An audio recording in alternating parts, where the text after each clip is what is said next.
So thank you so much. We're moving to our next speaker. This is Dr. Carlito Lebrilla, PAASE Chair. He is Distinguished Professor in the Department of Chemistry and Biochemistry and Molecular Medicine in the School of Medicine of the University of California, Davis. His research includes discovery of disease biomarkers for early diagnosis of cancer and autoimmune diseases. He's also interested in the discovery and development of bioactive foods, resulting in nearly 400 publications in different international science journals such as Nature, Science, and Cell. Let us all welcome Dr. Lebrilla.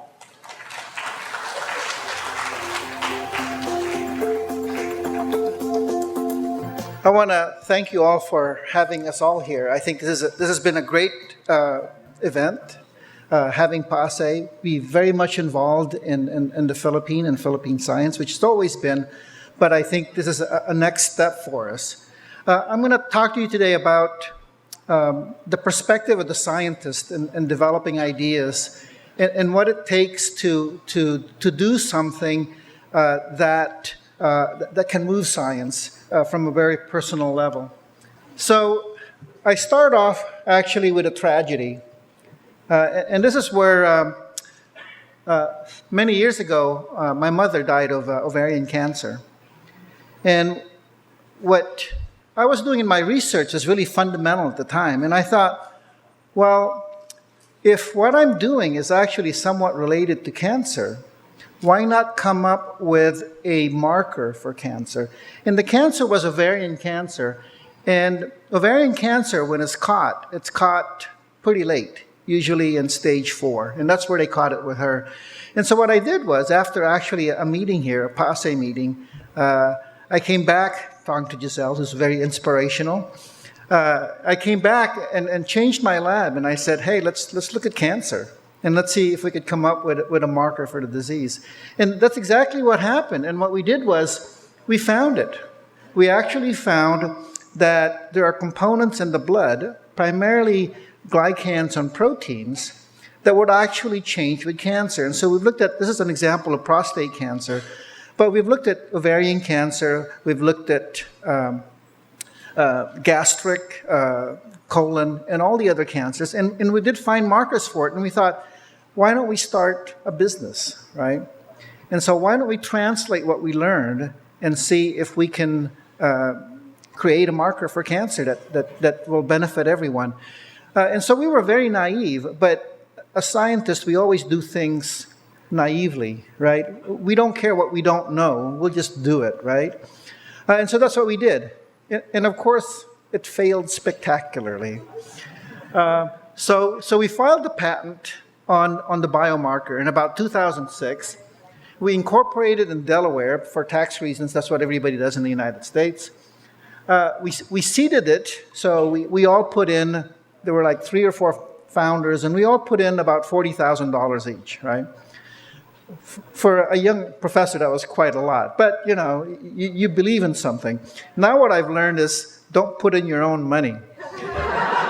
But in any case, so we negotiated the license, and the other mistake that we made was that don't think that the university knows what it's doing, right?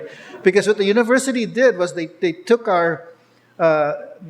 my license and sold it back to me, right? Which is what they do. But then they started charging us right away how to service it, which is a big mistake, right? So you have to negotiate with your university to somehow, make them part of the company, give them some part ownership, but never give money because you don't have it, right? So you have shares early on, you don't have a lot of money. Later on, you have a lot of money and you don't want to give shares. But in any case, this is what happened. And so we pitched it to angel investors for a couple of years, and we did a dog and pony show all over Silicon Valley. No one bit. We were a naive group. Our CEO just got his MBA, and so it didn't work. So I had to close the company, and what we experienced is what a lot of companies experience. It's called the Valley of Death, right? And the Valley of Death is shown right here. It's when the academic funding runs out and the seed funding runs out, and you don't have venture money, right? And so that's where most companies fail. I would say a good 90% of the companies end up in the valley of death, right? But there's a good side. It turned out for the better, because what happened was we didn't stop working on biomarkers. We actually refined it and made it better. And so, and we published a lot of papers. So our work on this, our first publication was in 2006. We've gotten over almost 70 publications on glycomics and diseases. It graduated a lot of Ph.D. students, many of them from the Philippines, and we got a lot of funding from it and so on. And where we are today is we actually started from scratch. We started a new company. This company now has better technology. We didn't license it from the university. We just didn't have a patent. We just decided it was just going to be up here, right? Trade secret. So that's another strategy. You don't need a patent to start a company, right? You can create your patent after you start your company, okay? And so we're about to make a big announcement for this company, perhaps at the end of this year. I think it's going to be hopefully successful. So that's one aspect of it. It shows you what you can do, right? So during this time, we were also working on human milk. And so, and our work on human milk was trying to figure out what are the bioactive components, right? We were using milk as a model for the perfect food. And if milk is the model for the perfect food, what's in it, right? Why is it that it's the only food, an infant from 0 to 6 months, they don't drink water, they don't take anything else, they just take milk, right? So what is it about milk that makes it perfect? Well, we know that it's not just for nutrition. It turns out that it develops the immune system. It builds up the gut bacteria, right? And it also develops the brain. So food, the nutrition part of food is actually really small. Most of the food does a lot of other things, such as what I've shown you here. And so there was a component of milk that was sort of mysterious. And it was called these human milk oligosaccharides. And people have been studying this for over 80 years, and no one knew what it did. But we're analytical chemists, right? And we measure things. And so what we did was we developed method to measure these things. And when you can measure, you could figure out what happens to it. And what we found was that this bacteria had no nutritional value to the infant. In fact, the infant couldn't break it down. What it was food for one bacteria, and only one bacteria, right? And that bacteria was this, that's what's shown here. And so when this happened, it actually made the big news. We're in Science, we were in the New York Times, because we had solved this problem.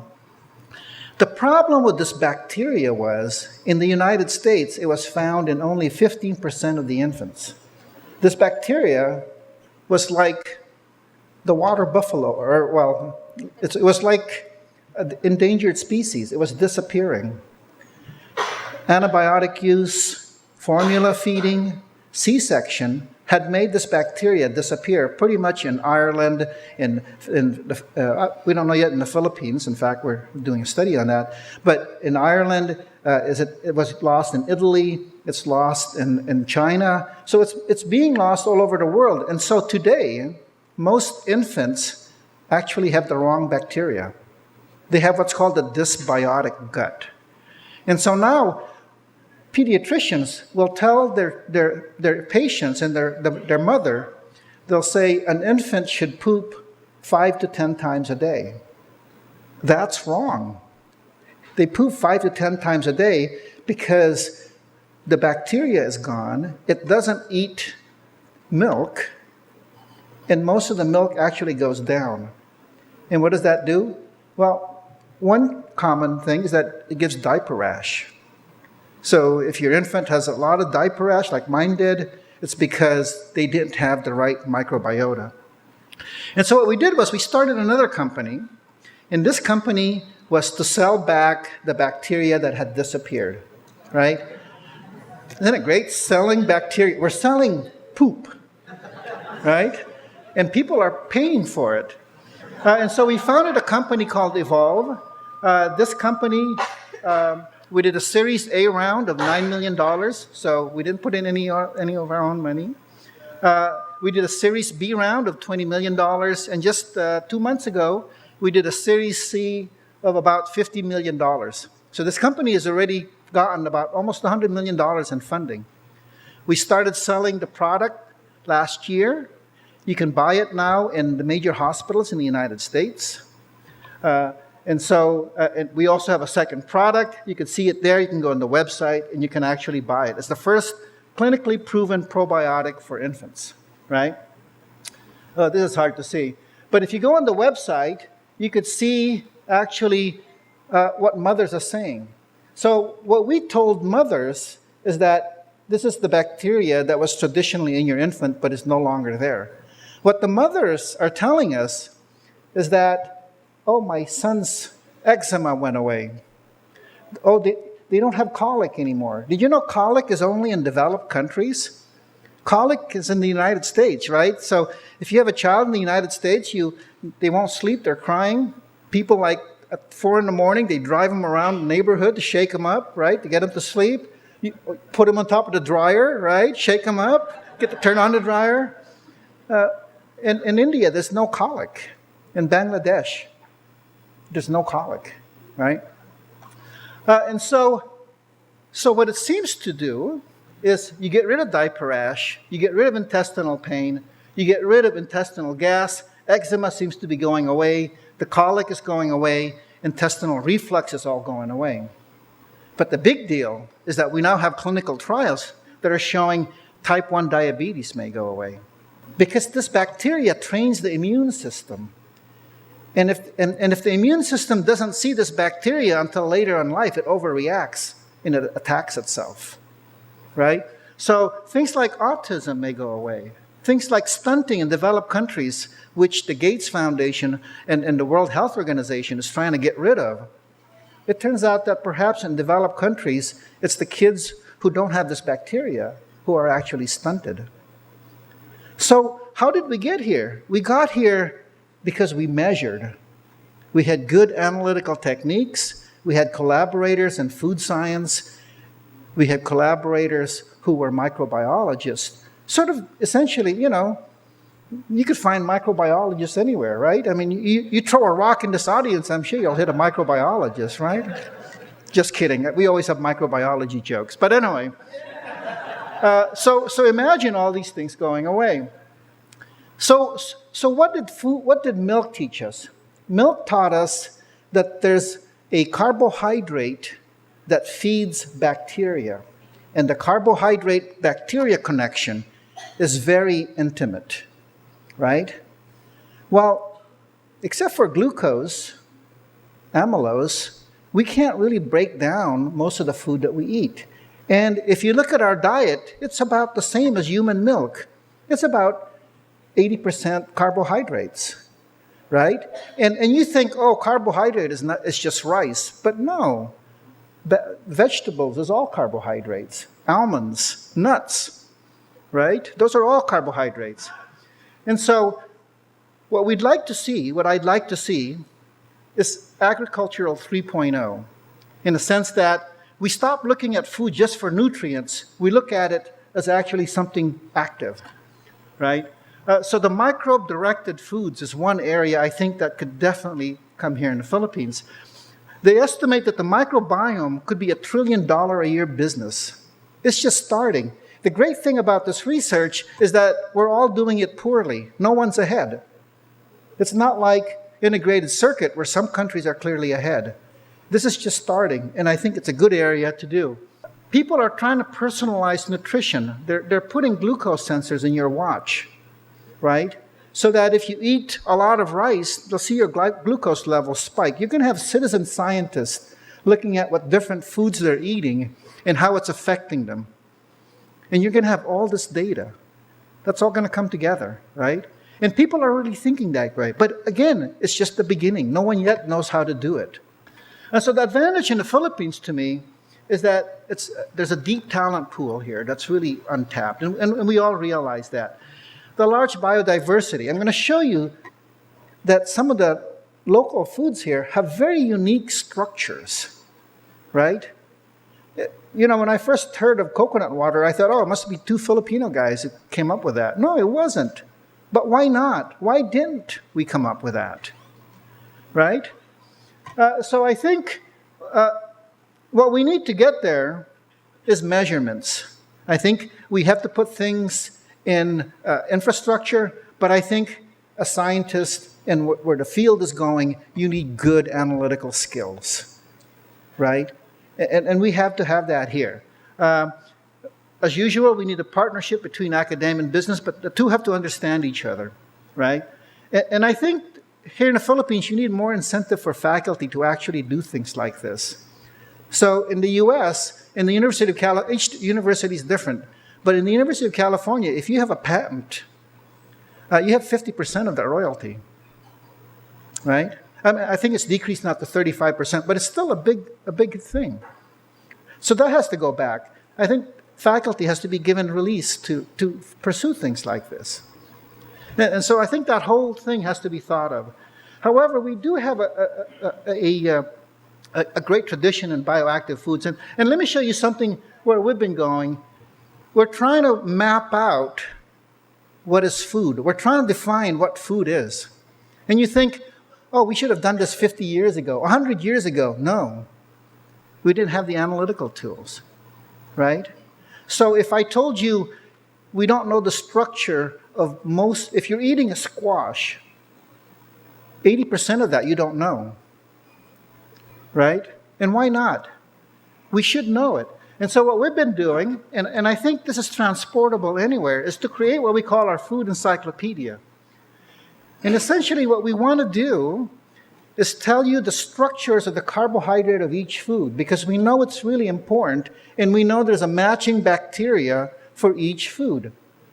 So I like to tell the story. You know, in the US, when Chinese food became very popular, the Caucasians would say, Chinese food is great, but 15 minutes later you're hungry again, right? My Filipino father was the opposite. He would say, well, pizza is great, but 15 minutes later you're hungry again, right? And the reason for that is I think it's your microbiota telling you that it's not happy. If you're raised primarily on rice, your microbes are focused on rice. And if you don't feed your microbes, they're going to complain. The same way a person who grew up with pizza. If you feed that person rice, they're not going to feel full because their microbes aren't happy. And so I think we have to start thinking about food in this way, right? So here's umpalaya. Turns out that the carbohydrate composition of this is really interesting, and it's not like all the other vegetables, right? For Giselle, I put up moringa, right? So now we're looking at food quite differently. These are all carbohydrates. But you can't tell me that a bitter melon is the same as a moringa. But that's the way we think now, and I think we need to change that. And again, it's just the beginning. I think now is really the time to think about what is food. And, you know, seeing how we eat so much here, I think we'd be experts at it, right? I mean, we'd be really good with food. Kidney bean, tamarind. Again, very interesting thing. And some of the things that we're finding is that, what do you wean a child in the Philippines? Lugaw, right? Rice porridge. That's probably the worst thing, because you go from a very complicated monosaccharide composition to glucose. Can we come up with better weaning foods, right? Can we come up with better weaning foods? And you think, well, we've been weaning for millions of years, but no, we failed at that too. So I think, let's rethink food. We need to measure, but no one is behind. The big food companies, they don't get this, and they're starting to. I'm now getting emails and phone calls from Mars, from Nestle. They realize where it's going to go, right? And right now, you should too. In any case, I want to make a pitch for supporting agriculture, but not the way it was. We want to support agriculture not as nutrition, but as a source, an incredible source of bioactive things, right? And there are food here that we can offer the world that, traditional foods that I suspect they were thought, people have found them to be useful because they probably had some bioactive properties that we just didn't know where to find. And in fact, it was staring at us all along. But anyway, this is my group. But we get a lot of funding from the Bill and Melinda Gates Foundation. We've looked at stunting, and we get money from Mars. We got some money from a Chinese dairy called Mengyu, right? And of course, we get a lot of funding from NIH. So I think I've laid out a plan. And again, it's early in the process, and I know a lot of you are already working sort of in this direction, but you're not behind. We can easily catch up, but you do need measurements. Thank you. All this is possible only because Carlito Lebrilla is one of the world's experts on a revolutionary instrument called Mass Spectrometry, instrumentation called Mass Spectrometry. So now we see that food is so important, not just for our go, grow, glow, but also for our immune system, as well as for our brain function. So that's a very important area of research.